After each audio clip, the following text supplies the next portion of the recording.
ડાયાલિસિસના દર્દીઓની વધુ સુવિધા હેતુસર સ્ટર્લિંગ હોસ્પિટલમાં નાઇટ ડાયાલિસિસ સેન્ટર શરૂ કરવામાં આવ્યું છે. સ્ટર્લિંગ હોસ્પિટલ્સે વડોદરાના રેસકોર્સ રોડ ખાતે આવેલી પોતાની હોસ્પિટલમાં ઓપીડી નાઇટ ડાયાલિસિસ યુનિટ શરૂ કરવાની જાહેરાત કરી હતી, જે ડાયાલિસિસ સારવારને વધુ ફ્લેક્સિબલ, સરળતાથી ઉપલબ્ધ અને દર્દીને કેન્દ્રિત બનાવવાની દિશામાં મહત્વપૂર્ણ પગલું છે. વડોદરામાં આ પ્રકારના સૌપ્રથમ એવા આ યુનિટનું ઉદ્ઘાટન મુખ્ય અતિથિ તરીકે વડોદરાના સાંસદ ડોક્ટર હેમાંગ જોશી દ્વારા કરવામાં આવ્યું. આ પ્રસંગે સ્ટર્લિંગ હોસ્પિટલ્સ, રેસકોર્સ રોડ, વડોદરાના એવીપી અને ફેસિલિટી ડિરેક્ટર હરપ્રીત સિંહ હાજર રહ્યા હતા. કાર્યક્રમમાં સ્ટર્લિંગ હોસ્પિટલ્સ, આરસીઆર, વડોદરાની રિનલ સાયન્સ ટીમ પણ હાજર રહી.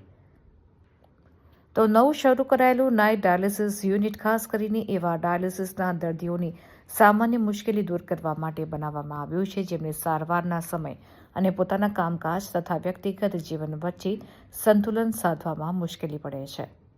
રાત્રિના સમયે આયોજનબદ્ધ ડાયાલિસિસની સુવિધાથી દર્દીઓ ઊંઘ લેવા દરમિયાન સારવાર મેળવી શકે છે, જેથી તેઓ દિવસે ફ્રી રહી શકશે અને તેમની સાથે આવતા પરિવારજનો પણ પોતાની રોજિંદી કામગીરી વિના વિક્ષેપ ચાલુ રાખી શકશે. સ્ટર્લિંગ હોસ્પિટલ્સ ગુજરાતભરમાં અમદાવાદ, રાજકોટ, વડોદરા અને ગાંધીધામમાં સેન્ટર્સ ચલાવે છે, પરંતુ રેસકોર્સ રોડનું સેન્ટર આ વિસ્તારમાં સમર્પિત ઓપીડી નાઇટ ડાયાલિસિસ સેવા શરૂ કરનારું પહેલું સેન્ટર છે. વડોદરાના અન્ય ડાયાલિસિસ યુનિટ્સમાં જ્યાં માત્ર ઇમરજન્સી નાઇટ ડાયાલિસિસ સેન્ટર શરૂ કરવામાં આવ્યું છે. I would like to share a small story that reflects the family. Either he or she who needs dialysis 2 or 3 times a week, 4 hours, and then on the top of it, you add time to commute to home to dialysis center. ये story है Sterling hospital के dialysis ward की। Dialysis ward में एक हल्की सी धूप खिड़की से अंदर आ रही थी। मशीनों की नियमित बीप बीप से राजेश अपनी कुर्सी पे शांत बैठा हुआ। Ajit sir nephrology and liver transplant, doctor Sagar Joshi sir urologist and तो कार्यक्रम की शुरुआत करने से સ્ટર્લિંગ હોસ્પિટલ કે જે વડોદરાની અંદર છેલ્લા 24 વર્ષથી આરોગ્ય ક્ષેત્રે વડોદરાની સેવા કરી રહ્યું છે અને એની અંદર જે ડાયાલિસિસ જે યુનિટ છે, આ ડાયાલિસિસ ડિપાર્ટમેન્ટની અંદર એક અલગ સોપાન ઉમેરાયું છે કે હવે સ્ટર્લિંગ હોસ્પિટલની અંદર આજથી નાઇટ ડાયાલિસિસની પણ સુવિધા શરૂ કરવામાં આવી છે.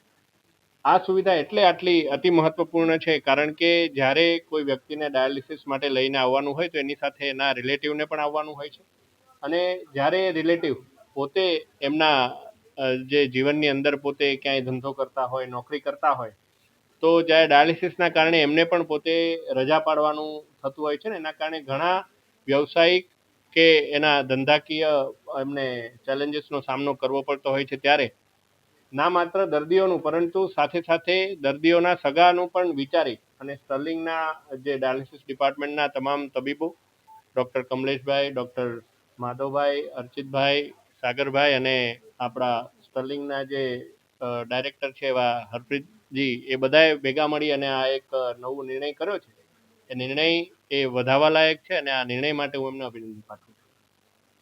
हॉस्पिटल 24 साल से अपनी सेवाएं प्रोवाइड कर रहा है। उसमें हम हर महीने 1800 डायलिसिस कर रहे हैं सुबह से लेकर शाम तक।